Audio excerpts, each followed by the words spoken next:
আজকে আমাদের টপিক প্রতিসরণের ক্ষেত্রে ফার্মাটের নীতি। তো গত লেকচারে আমরা প্রতিফলনের ক্ষেত্রে দেখেছি ফার্মাটের নীতি, এই চ্যাপ্টারে প্রতিসরণ। প্রতিসরণের ক্ষেত্রে ফার্মাটের নীতি বোঝার জন্য আমাদের যে জিনিসটা বোঝা লাগবে সেটা হচ্ছে আলোক পথ। আলোক পথ কি? আলোক পথ হচ্ছে ফর এক্সাম্পল কোন একটা মাধ্যম, যেই মাধ্যমের প্রতিসরণাঙ্ক মিউ, মানে শূন্য মাধ্যমের সাপেক্ষে এই মাধ্যমের প্রতিসরণাঙ্ক মিউ। সে মিউ এ এল ডিস্টেন্স যদি যায়, আলো এল ডিস্টেন্স যদি কভার করে, তাহলে এই মাধ্যমে আলোর বেগ ধরে নিলাম সি, তাহলে তাতে টাইম লাগবে টি। তাহলে এই টি যেটা এইখানে, এই টিটা হবে কত? টি হবে হচ্ছে এল বাই সি। আলোক পথ হচ্ছে যে এই যে টি সময়ে যেই দূরত্ব যায় কোন একটা মাধ্যমে, সেই একই সময়ে শূন্য মাধ্যমে আলো কতটুকু দূরত্ব কভার করতে। যেমন শূন্য মাধ্যমে যেহেতু আলোর বেগ বেশি, একটু বেশি দূরত্ব কভার করবে, ধরলাম সি নট, এবং শূন্য মাধ্যমে যেই দূরত্ব অতিক্রম করে সেটা হচ্ছে এল নট, টাইম টি লাগবে। তাহলে এখানে টি ইকুয়াল কি বলতে পারি? টি ইকুয়াল হচ্ছে এল নট বাই সি নট। আলোক পথ হচ্ছে কি, যে এই টাইমে যেই ডিস্টেন্স সে শূন্য মাধ্যমে অতিক্রম করে সেটা। সো এই ক্ষেত্রে আমরা বলতে পারি এল বাই সি, এটা equal L naught by C naught, যেহেতু সেম টাইম, মানে সেম টাইমে কোনো একটা মাধ্যমে যেই দূরত্ব অতিক্রম করে শূন্য মাধ্যমে কতটুকু দূরত্ব অতিক্রম করতো, সেইটাই হচ্ছে আলোক পথ। তাহলে এইখানে এই আলোক পথ হচ্ছে এল নট, কারণ এই যে টি টাইমে, যেই টাইমে এল ডিস্টেন্স অতিক্রম করে কোনো একটা মাধ্যমে, এল ডিস্টেন্স, সেই টি টাইমেই শূন্য মাধ্যমে কতটুকু ডিস্টেন্স অতিক্রম করে সেটা হচ্ছে এল নট। তাহলে আলোক পথ হচ্ছে এল নট। তাহলে এখানে এল নট ইকুয়াল কি বলতে পারি? এখান থেকে এল নট ইকুয়াল বলতে পারি C nought by C into L.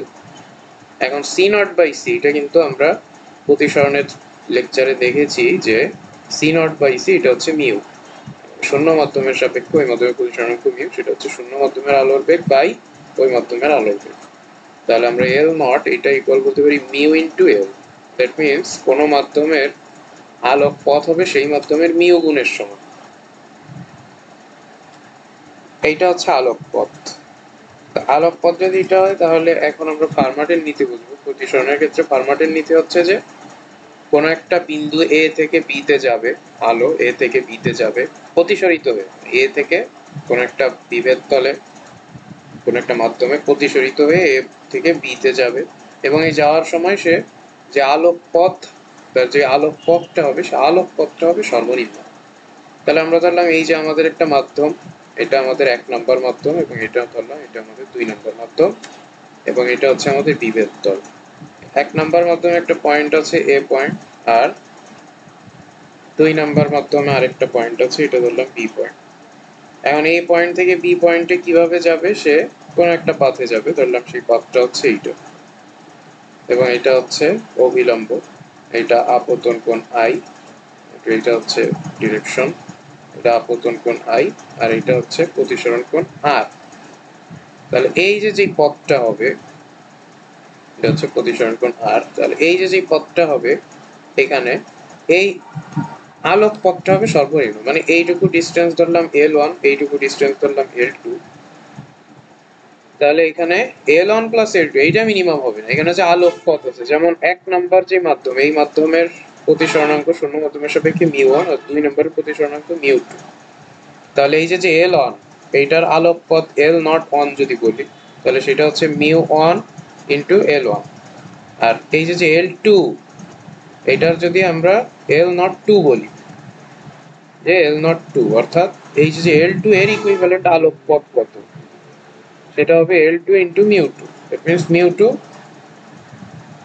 L2। তাহলে এখানে টোটাল আলোক পথ কত হবে? টোটাল আলোক পথ হচ্ছে L নট, সেটা হবে L নট 1 নম্বরের জন্য আর L নট 2 নম্বরের জন্য। তাহলে এটা হবে মিউ1 L1 প্লাস মিউ2 L2। এখন এই L1 ইকুয়াল কত হবে? এখান থেকে আমরা বলতে পারি যে এই L1 L2 এটা কত হবে। তো তার জন্য আমরা যদি চিত্রটা একটু ভালোভাবে আঁকি, তাহলে এটা ছিল আমাদের এ পয়েন্ট, এবং এটা ছিল আমাদের বি পয়েন্ট, আমাদের পাথ ছিল এইটা, এটা ছিল আমাদের অভিলম্ব, এটা হচ্ছে আই, এটা আমাদের আর। তাহলে এই যে বি পয়েন্ট, এটা এ পয়েন্ট, তাহলে এ পয়েন্ট থেকে বি পয়েন্টের যে হরাইজন্টাল ডিস্টেন্স এটা ধরলাম ডি, এই ডিস্টেন্সটা ডি, এবং এই যে বিভেদ তল থেকে এই যে হাইটটা, এ পয়েন্টের হাইট ধরলাম h1, এটা ধরলাম h2। এখানে ওই যে μ1 μ2 তো আছেই, এটা আমাদের 1 নম্বর মাধ্যম, এটা আমাদের 2 নম্বর মাধ্যম। আর এই যে আপতন বিন্দু, যেটা এই আপতন বিন্দুর দূরত্ব আমরা এই যে এই পয়েন্ট থেকে আপতন বিন্দুর দূরত্ব ধরলাম x, তাহলে এটা হবে d - x, পুরোটা হরাইজন্টাল ডিসটেন্স যেহেতু d। তাহলে এই ক্ষেত্রে আমাদের এটা হচ্ছে আমাদের L1 ছিল, এটা ছিল L2, তাহলে এই ক্ষেত্রে আমরা L1 ইকুয়াল কি বলতে পারি, √x² প্লাস h1 স্কয়ার, আর এখান থেকে L2 ইকুয়াল বলতে পারি h2 square plus d - x whole square. তাহলে টোটাল আলোক পথ L নট কত পেয়েছি, সেটা হচ্ছে μ1 into L1, μ1 into x square plus h1 square plus L2 হচ্ছে h2 square plus d - x whole square. Okay, এখন এইখানে ভ্যারিয়েবল হচ্ছে x, অর্থাৎ এইটা এই যে এই পয়েন্টে প্রতিসরিত না হয়ে যদি অন্য কোনো পয়েন্টে এই পয়েন্টে আপতিত হয়ে এ থেকে বি তে যেত, এ পয়েন্ট থেকে বি পয়েন্টে যেত, সেক্ষেত্রে কিন্তু এই জায়গায় ডি তো ফিক্সড, h1 h2 ফিক্সড, তাহলে এই এক্সটা অর্থাৎ কোথায় আপতিত হয়ে যাবে, অর্থাৎ কোন বিন্দু থেকে কোন বিন্দু যাবে, কত অ্যাঙ্গেলে যাবে, এইগুলো চেঞ্জ হতে পারে। দ্যাট মিন্স এইখানে ভ্যারিয়েবল, এই ইকুয়েশনে এল এর ইকুয়েশনে ভ্যারিয়েবল হচ্ছে এক্স, এখানে শুধু এক্স ভ্যারিয়েবল। তাহলে যেহেতু পথটা সর্বনিম্ন হবে, তাহলে এই ক্ষেত্রে আমরা বলতে পারি এক্স এর রেসপেক্টে মিনিমাম হবে, দ্যাট মিন্স dl0/dx এইটা হবে 0। এটা আমরা বলতে পারি যে এই ডিসটেন্সটা 0 হবে, যেহেতু ওই যে মিনিমাম বলছে, তাহলে এটা ওই যে গুণমান লঘুমান এটা আমরা ডিফারেনশিয়ালে জানি যে এটা ইকুয়াল 0।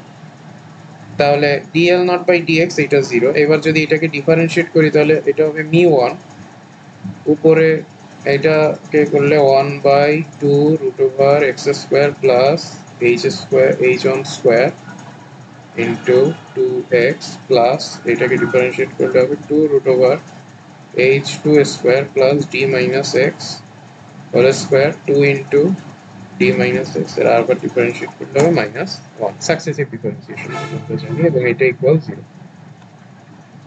তাহলে এইখান থেকে আমরা বলতে পারি কি, যে μ1 ইন্টু এইখানে এই যে 2 কাটা, তাহলে এখানে থেকে x divided by √x² plus h1 square, এখানে minus d - x divided by এখানে 2 কাটা যায়, h2 square plus d - x whole square, এটা ইকুয়াল 0। এটা হচ্ছে μ2 আছে, একটা μ2 আছে, μ2। তাহলে এখান থেকে আমরা কি বলতে পারি, μ1 ইন্টু এই যে x divided by h1 square, x² plus h1 square, এটা আমাদের L1 ছিল, এন্ড ওটাকে ওই সাইডে চিনি, dx ডিভাইডেড বাই এটা ছিল আমাদের L2, এবং এইখানে যদি আমরা এই অ্যাঙ্গেল i বলি, তাহলে এই অ্যাঙ্গেলও আমাদের i, এবং এটা যদি r হয় তাহলে এই অ্যাঙ্গেলটাও আমাদের r। তাহলে এই ত্রিভুজ থেকে আমরা sin i এটা ইকুয়াল বলতে পারি x ডিভাইডেড বাই L1, এবং এই যে নিচের ত্রিভুজ, এই ত্রিভুজ থেকে আমরা কি বলতে পারি, এই ত্রিভুজ থেকে বলতে পারি sin r এটা ইকুয়াল বলতে পারি d - x বাই L2। তাহলে এখানে ওই যে x - L1 যেটা, এটা হচ্ছে আমাদের sin i, আর μ2 into d - x by L2 এটা sin r। তাহলে এখান থেকে কি বলতে পারলাম যে μ1 sin i μ2 sin r। তাহলে এখান থেকে বলতে পারি যে sin i by sin r এটা ইকুয়াল μ2 বাই μ1। এখন এই যে μ2 বাই μ1 এটাকে আমরা 1 μ2 বলতে পারি, মানে প্রথম মাধ্যমের সাপেক্ষে দ্বিতীয় মাধ্যমের প্রতিসরণাঙ্ক, তাহলে সেটা equal sin i by sin r। এইটাই কিন্তু আমাদের যে স্নেলের সূত্র ছিল সেটা, এবং সেটা ফার্মাটের ল বা আলোর যে প্রতিসরণের ক্ষেত্রে যেই ল, সেই ল মেইনটেইন করে এটা আসে। ওকে।